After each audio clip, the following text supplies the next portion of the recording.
안녕하세요. 더 서울연세 심장혈관 흉부외과 의원 황유아 원장입니다.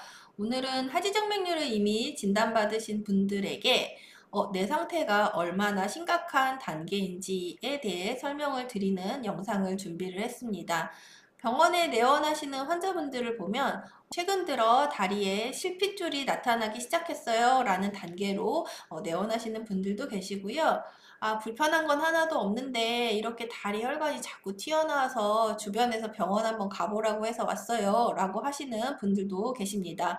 그렇다면 나의 하지정맥류가 어떤 단계인지, 심각하기 때문에 반드시 치료를 해야 되는 단계인지에 대해서 설명을 드리도록 하겠습니다. 내원하셔서 증상에 대해 설명을 하시고 의사인 제가 초음파를 통해서 직접 환자의 다리 혈관 상태를 모두 검사한 후에 환자분에게 설명을 드리기 시작하면 환자분들이 설명을 듣고 제일 마지막에 물어보는 질문은 그래서 제 병이 많이 심각한가요? 반드시 고쳐야 하나요? 지금 당장 고쳐야 하나요? 와 같은 질문입니다.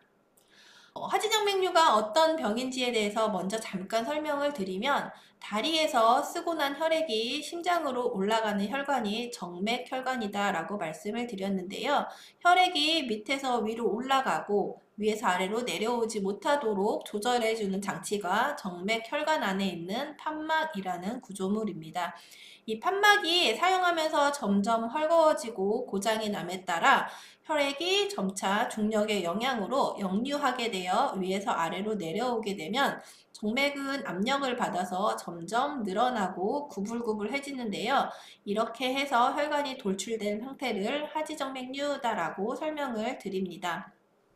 초기에는 혈액이 위에서 아래로 점점 내려오기만 하는데요. 이때 당시에 느껴지는 초기의 증상들을 대수롭지 않게 여기고 정이 점점 진행하는 경우에 점점 밖으로 돌출하는 현상이 나온다라고 설명을 드립니다. 그래서 현재 나는 다리에 불편한 증상이 있지만 바깥쪽에 혈관이 돌출되었지 않았기 때문에 하지정맥류는 아니야 라고 하시면 초기에 치료할 수 있는 단계를 놓치고 계시는 겁니다 라고 설명을 드립니다.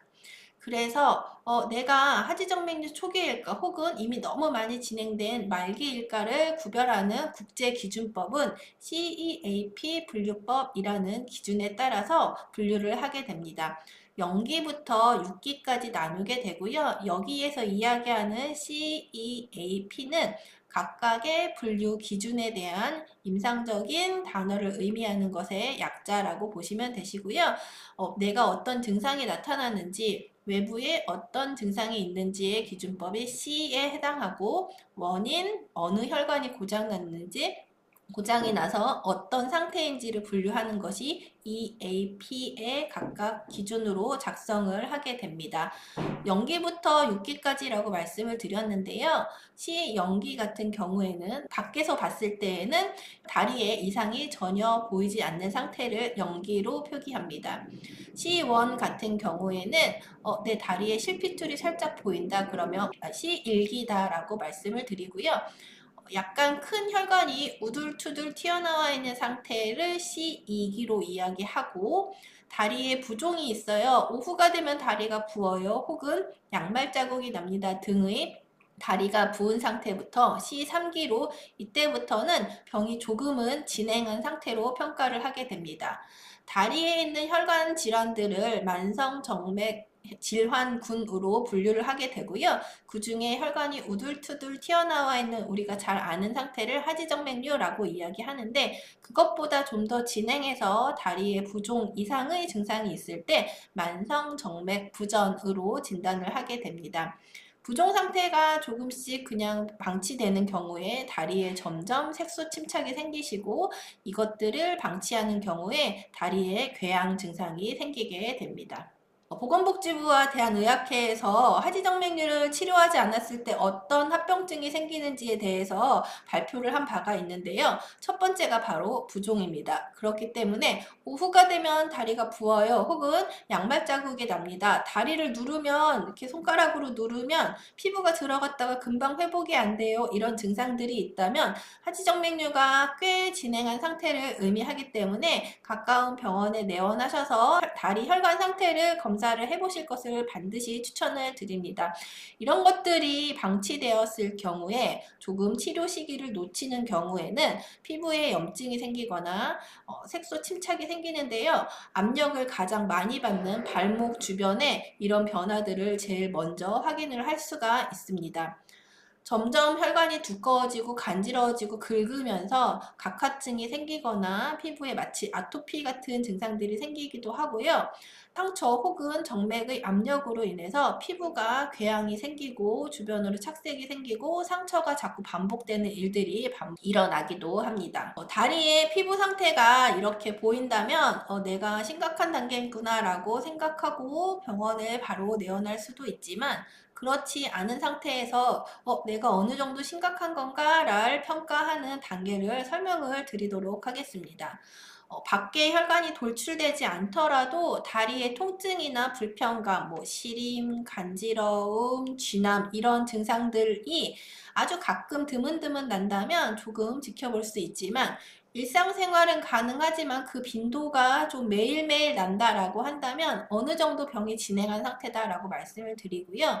일상생활이 불가능한 상태, 즉 걷지 못해요. 아파서 몇 미터 가다가 쉬어야 돼요 라는 증상이 나타나신다거나, 밤마다 다리에 쥐가 나서 깹니다. 혹은 밤에 잠을 자기가 어려워요 등의 증상을 호소하는 일상생활이 불가능한 상태의 증상은 꽤 심한 단계의 하지정맥류입니다 라고 말씀드릴 수 있습니다.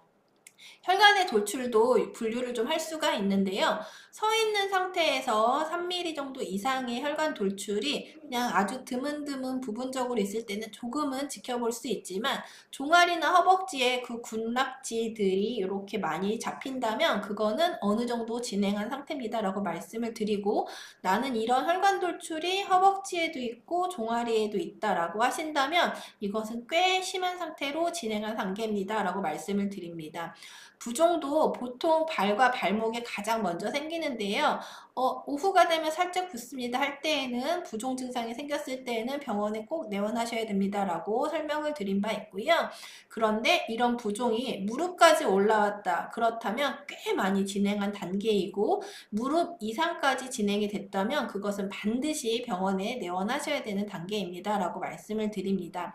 이 단계 아래쪽에 있는 염증, 피부 각화증, 궤양 같은 하지정맥류의 합병증이 이미 생겼다면 정도를 평가하는 것은, 이것은 치료를 기준으로 어느 정도 치료를 하고 단계가 좋아졌는지 평가하는 분류법이기 때문에, 지금 말씀드린 피부의 염증, 각화증, 궤양 등의 피부 상태가 변한 증상이 동반되었다면 이 여부가 있는 것만으로도 이것은 병원에 내원해야 됩니다 라고 말씀을 드립니다. 그래서 내가 내 다리 현재 상태가 어떤지를 직접 자가평가를 좀 해보시고요. 이거 병원에 가봐야겠다라고 하시면 하지정맥류를 전문으로 보는 병원에서 초음파 검사를 통해 바로 검사가 가능하다라고 말씀을 드릴 수 있을 것 같습니다. 오늘 준비한 영상은 여기까지고요. 당신의 다리가 미소 짓는 채널 정맥연구소의 황유아 원장이었습니다.